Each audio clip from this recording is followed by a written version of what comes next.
ছোট শিশুদের হাতে পায়ে ও কোমরে কালো তাগি বেঁধে দেয়া কি জায়েজ আছে? নীরব হাসান মৃধা আপনি লিখেছেন, নামাজে মনোযোগ আসে না, উল্টাপাল্টা চিন্তা ভাবনা আসে, করণীয় কি? এ বিষয়ে একটা আর্টিকেল আছে শেখ বিন বাজ রহমাহুল্লাহ, সৌদি আরবের সাবেক গ্র্যান্ড মুফতির। সালাতে মনোযোগ এর ৩৩টি উপায়। এটি বাংলা অনুবাদ করেছে আমি, এবং অনেক অনুবাদ করেছেন, আমি অনুবাদ করেছি। বাংলাদেশে একাধিক জাতীয় দৈনিকে প্রকাশিত হয়েছে, গুগলে সার্চ দিলে এখন হয়তো পেতে পারেন।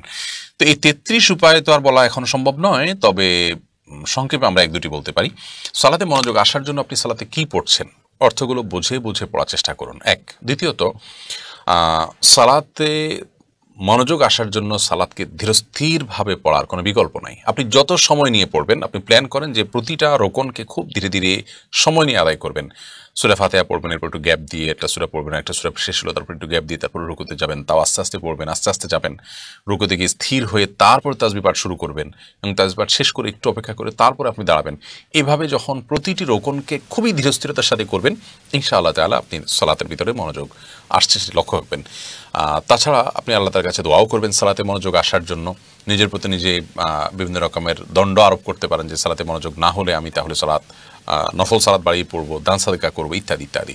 এর পাশাপাশি সালাতের আগে সালাতের প্রতি মনোযোগ নষ্ট হতে পারে এরকম বিষয়গুলো থেকে নিজেকে দূরে সরিয়ে ফেলা। অনেক সময় দেখা যায় কোনো কাজ ঝুলিয়ে রাখে আমরা সালাত আদায় করতে দাঁড়াই, তখন ওই কাজের জন্য তাড়া অনুভব করি না। এরকম কোনো কিছু না রেখে ফ্রেশ মাইন্ড নিয়ে সালাত আদায় করার চেষ্টা করতে হবে। আল্লাহ তাআলা আমাদেরকে তৌফিক দান করুন। তাহমিনা তামান্না আপনি লিখেছেন, ছোট শিশুদের হাতে পায়ে ও কোমরে কালো তাগি বেঁধে দেয়া কি জায়েজ আছে? ছোট শিশুদের হাতে পায়ে এবং কোমরে কালো তাগি বাঁধবেন কেন? এই কালো তাগি বাঁধার ক্ষেত্রে বিভিন্ন বদ আকিদা মৌলিকভাবে কাজ করে, বিধায় এটি প্রশংসনীয় কোনো কাজ নয়। আরেকটি বিষয় আমাদেরকে মাথায় রাখতে হবে যে এই জাতীয় কালো তাগি এগুলোতে অনেক সময় দেখা যায় ফুৎকার দেওয়া হয়, ফুৎকার দিয়ে সেগুলোকে গিরা দেওয়া হয়। কোরআন কারীমে সূরা ফালাকের মধ্যে আল্লাহ বলেছেন, মিন শাররি নাফাথাতি ফিল উকাদ। ওই সমস্ত নারীদের, জাদুকর নারীদের ক্ষতি থেকে আল্লাহ আপনার কাছে আশ্রয় চায়, যারা গিরা দিয়ে রশিতে তারপর সেখানে ফু দেয়। তো এটি জাদুকরদের জাদুর একটা প্রক্রিয়া। তাছাড়া কালো তাগি, কালো জিনিস, কালো ছাগল ইত্যাদি এগুলো সাধারণত জাদুকররা খোঁজে। অতএব শরীয়ত যে ঝাড়ফুঁক করেছে সেখানে এরকম কোনো তাগি টাগি ঝুলানো কিছু নাই।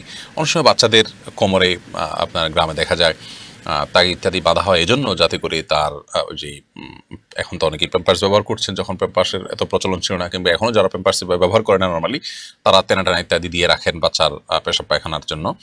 তো সেটা বাঁধার জন্য যদি কেউ তাগি দেন সেটা ভিন্ন কথা, কিন্তু এটা দিলে ক্ষতি থেকে বাঁচবে, রক্ষা পাবে, এরকম বললে সেটি শিরকপূর্ণ বিশ্বাস হবে, কারণ এরকম কোনো নির্দেশনা করাতে আমাদেরকে দেয়নি। অতএব এই কালো তাগি তাকে রক্ষা করবে এটি বলা, এটি ঈমানের সঙ্গে সঙ্গতিপূর্ণ কোনো বিষয় নয়।